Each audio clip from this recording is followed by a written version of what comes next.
Assalamu alaikum student. I am your teacher Bushra. Today we are starting exercise 1.3. Before starting the exercise 1.3 कुछ points हैं जो मैं आपको clear करना चाहती हूँ. First a1/2 is equal to root A.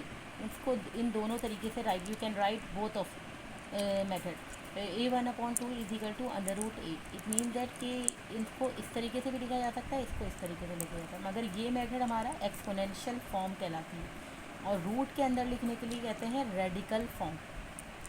Next a1/3 3 under root a, ये हमारी एक्सपोनेंशियल फॉर्म है और this is called radical form. Next question है a1/4 is equal to 4 under root a. ये जो 4 है ना हमारा, ये जो 4 होता है ये हमारे पास n के तौर पे आता है, इसको हम n कहते हैं. इसको मैं एक डायरेक्ट जो जनरल फॉर्म है इसकी a1/n is equal to n under root a. जितना भी जो भी यहाँ पर n होगा वो हमारे पास यहाँ पर रूट के ऊपर लिखा जाएगा. This form is called radical form. This form is called exponential form. Remember? Now, properties of square root. First of all, properties of square root देखते हैं. बिफोर स्टार्टिंग द एक्सरसाइज मैं आपको इसलिए ये पॉइंट्स क्लियर कर रही हूँ ताकि एक्सरसाइज करने में बहुत ईजी रहेगा ये सब चीज़ें आपको.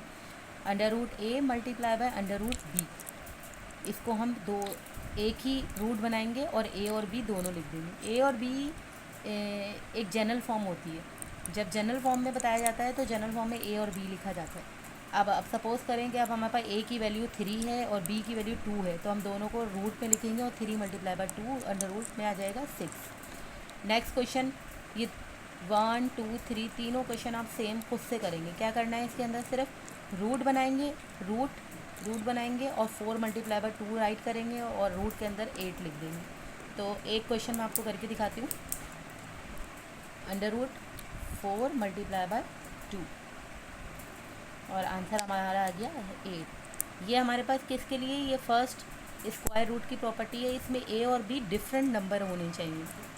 ए और बी मीन्स ए अलग नंबर होगा और बी कोई और दूसरा नंबर होगा, तो हम इस तरह से इसको सॉल्व करेंगे.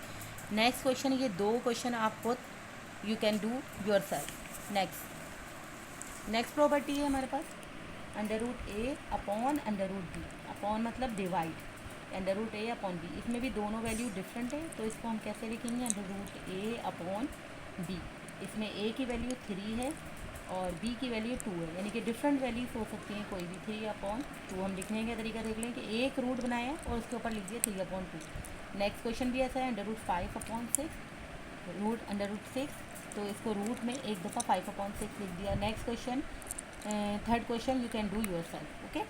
Next third property is that a upon under root a is equal to under root a. It mean that a upon under root a होगा तो इसका आंसर आएगा अंडर रूट ए. यानी कि इट मीन दैट कि a की वैल्यू 4 है, under root a under root 4, तो answer is under root 4.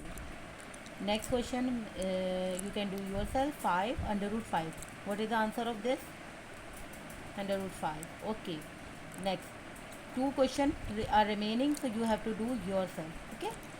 Next 4 properties are under root a multiply by under root a. It means that what is the answer of this, a answer आएगा. कैसे आएगा देखिए, दो root में दोनों number same है. ये वह ध्यान में रखिए कि दोनों नंबर सेम है, तो हमने क्या लिखा है, ए के ऊपर स्क्वायर, तो आंसर इज ए. इसी तरह से इसकी एग्जांपल्स हैं. एग्जांपल्स मैंने 3 सॉल्व करके रखी है. 2 आर रिमेनिंग, तो you can do yourself. First example देखिए, under root 4 multiply by under root 4, तो आंसर क्या हमारे पास आंसर आएगा 4. क्यों आंसर आता है, क्योंकि 4 हम जब लिखते हैं तो 4 हम राइट करते हैं तो 4 का स्क्वायर, ये स्क्वायर और रूट कैंसिल हो जाता है, तो आंसर क्या आता है 4. Under root 6 multiply by under root 6, answer is 6. Under root 7 multiply by under root 7, answer is 7. 2 question are remaining, so you have to do yourself. Next 5 property, under root a and upon under root a, answer is 1.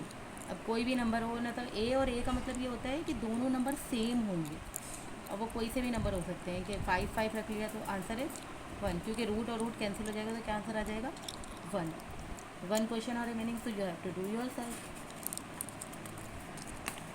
यहाँ तक आई think clear हो गया होगा आप लोगों को.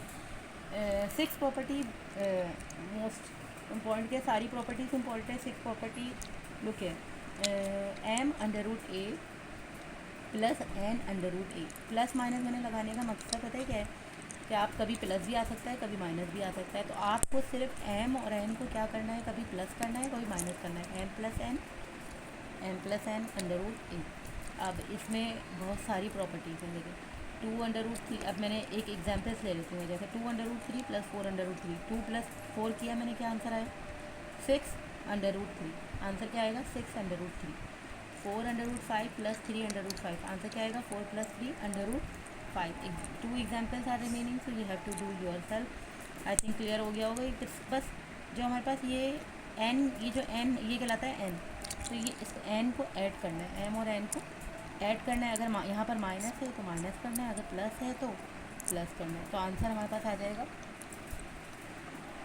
6√3। इसका answer आ जाएगा 7√3। Last property is that 7√a/b minus n। इसको हम किस तरह लिख सकते हैं, माइनस n लिखा हुआ है ना, पावर जब भी, ये पावर कहलाती है, ये हमारे पास कौन सी चीज़ कहलाती है, इसको हम कहते हैं पावर। पावर जब भी नेगेटिव होगी तो हम उसको पॉजिटिव बनाने के लिए अप एंड डाउन करेंगे, ऊपर b ले जाएंगे नीचे a आ जाएगा। जो भी नंबर ऊपर नीचे होगा ऊपर चला जाएगा और ऊपर वाला नंबर नीचे आ जाएगा, जैसे b/a। और पावर माइनस से क्या हो जाएगी +n। इसकी एग्जांपल है 4/33 - 5। इसको देखो 3 ऊपर चला गया, 4 ऊपर, अप एंड डाउन कर देंगे, -5 की जगह क्या हो जाएगा +5। इसी तरह 5/5, 4 को हमने क्या किया 4/5 -2 की जगह क्या हो गया +2। ये लास्ट क्वेश्चन एग्जांपल है, ये hopefully you can do yourself. Now we are starting exercise 1.3। Starting exercise 1.3 start करने से पहले मैंने आपको सब चीज़ें क्लियर की हैं। अब ये देखें इजीली रहेगा, आपको बहुत इजीली ये एक्सरसाइज करना इजीली रहेगा। Identify radicand and index in the following 3/5।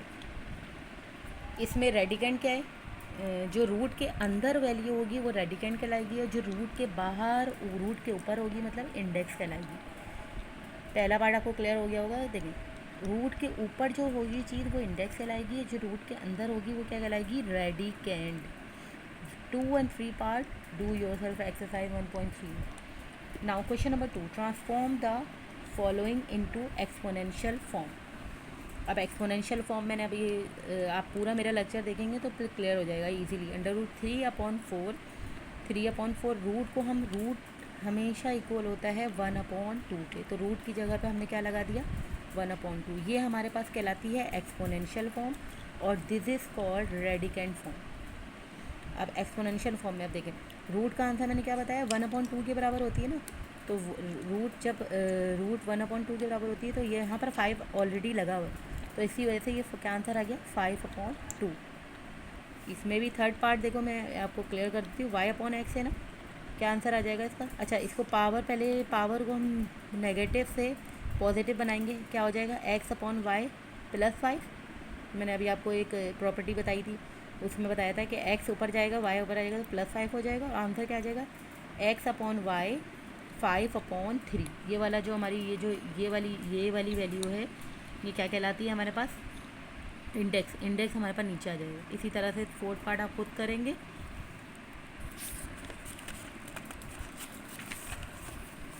Question number 3, transform in the radical form. Radical form 5, 3, 1/7 ये कौन सी फॉर्म कहलाती है एक्सपोनेंशियल फॉर्म।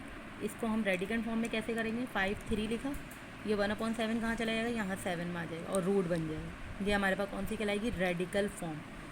AB -2 1/3, इसमें भी क्या है AB -2, और ये 3 जो है हमारे पास क्या आ जाएगा इंडेक्स में, यहाँ पर 3 में 5/3 5/7, ये ऑलरेडी ऐसे दिया हुआ, तो हमने पहले मल्टीप्लाई करना है। 3 5 15/7 आया, तो हमने जब इसको रेडिकल फॉर्म में लिखा तो रूट लगाया और 15, 3 5 15, और ये जो 7 है ये कहाँ पे आ जाएगा इंडेक्स पे। ओके, आई होप कि आप लोगों को क्लियर हो गया होगा। कोई भी कन्फ्यूजन हो तो आप मैसेज में, व्यूज़ में, कुछ भी जो भी प्रॉब्लम हो you can give me the message. Thank you, अल्लाह हाफ़िज़।